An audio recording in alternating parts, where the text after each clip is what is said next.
Dawn here, your HR Wise Guide. Now, several years ago, I had to attend a non-work related meeting to address a sensitive issue. As I waited for my train, I could feel my anger rising at the thought of this meeting. And at that moment, words from the book of James popped into my mind. Be quick to listen, slow to speak, and slow to become angry. I knew I needed bags of self-control, so I prayed those words. Now, during the meeting, I felt my emotions rising rapidly. I felt hot. I wanted to give the other person a piece of my mind. The battle in my mind was on.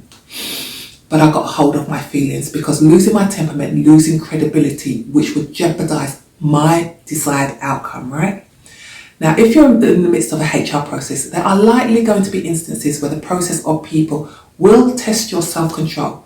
So I will give you 3 pointers to help you stay calm, whether you have to attend a meeting or respond to written communications. The 3 points are: number 1, be quick to listen. Number 2, be slow to speak. Number 3, be slow to anger.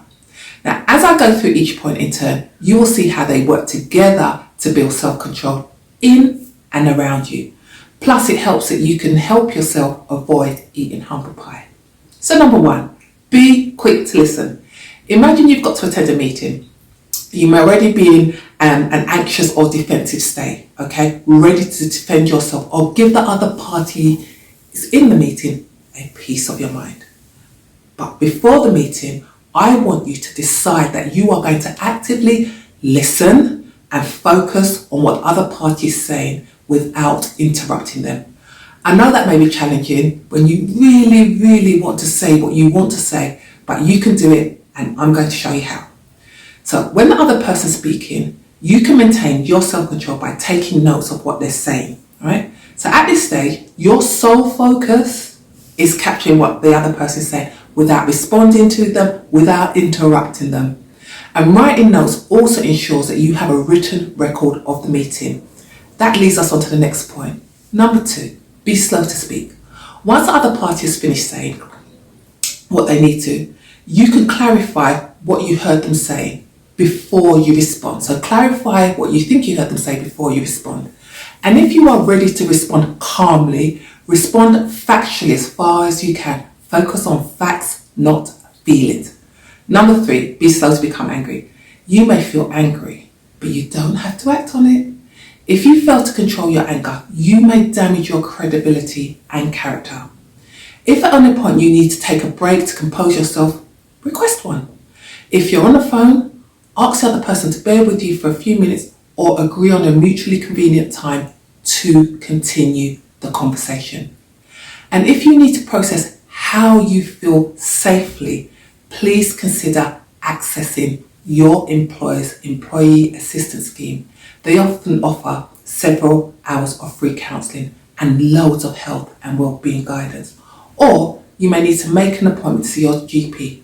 Alternatively, if you belong to a trade union, they usually offer members a range of support. Now, before I go on, let me remind you of the 3 points. Be quick to listen, be slow to speak, and be slow to become angry. Now, these 3 steps are far more than a framework. They are the wisdom that you need to keep yourself safe, and they will keep you safe if you prioritize them. Now, if you want help maintaining your composure, you can book a HR Wise Clarity call with me, and I'll be happy to help you develop a plan to do so. Okay, now I want to give you 3 examples of how this framework's helped 3 different people. First of all, let's look at Suzette's long-term sickness. Suzette had been on long-term sick with work-related stress for over 4 weeks, right? So her manager emailed her requesting that she attend a long-term sickness absence review meeting. Now, Suzette read the email at 10:30 p.m. The email angered her. She was vexed. She interpreted it as harassment and her blood boiled. How dare her manager contact her while she was on certified sick? Suzette paced the floor at home for 15 minutes before calling her friend Joe. Before Joe could even greet her properly, Suzette launched into the fact that she received an email from her manager. It had angered her and she wanted to respond that night, and this is what she was going to say. Then Joe interrupted Suzette mid-tirade. Joe firmly told Suzette that she was not going to email her manager tonight. Instead, she was going to go to bed, get a good night's sleep, and respond to the email in the morning. It took Suzette a while to calm down, but she followed Joe's advice. Now, in the cold light of day, Suzette read the policy and realised she'd overreacted. Her manager could contact her to request a meeting. Suzette was thankful that Joe had stopped her from making a mistake. Now let's look at Mitch's grievance appeal. So Mitch had a pre-meeting booked with his trade union rep Connor before his grievance appeal meeting.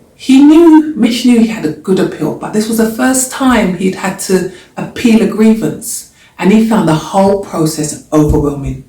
So in the pre-meet, Connor explained to Mitch, I can't answer the questions for you, but I can help you sum up your case. He told Mitch that he could call as many adjournments as he likes, and that Mitch would tap him on the arm if he felt himself getting angry and take a sip of water before he responded. Now, during the appeal meeting, Mitch tapped Connor on the arm for an adjournment to clarify a question. And when Mitch felt angry, he remembered Connor's advice to take a sip of water and compose himself. So that's Mitch's story. Let's look at Lisa's cross-examination. So I observed my friend Lisa being cross-examined vigorously by a barrister as part of her employment tribunal complaint. The barrister was taking no prisoners. I put it to you that your manager did not bully you. I put it to you that your manager had your consent to look at your health records. I put it to you that your manager did not breach confidentiality. Lisa listened to each statement carefully and she responded quietly and firmly. And at one point, the barrister became visibly frustrated as Lisa countered every one of his questions with calm, steadfast, unruffled responses. Lisa refused to rise to the bait, and where appropriate, she disagreed with the barrister without being disagreeable. Lisa maintained her composure because she had considered the cost to her credibility long before she went into the court to give evidence, and she determined that she would remain calm at all costs because her case depended on it. And Lisa's composure helped her to present herself as a credible witness and a consummate professional. Now, I hope these stories inspire you to maintain your self-control. Remember, all these three things, to be HR wise and thrive. Bye-bye.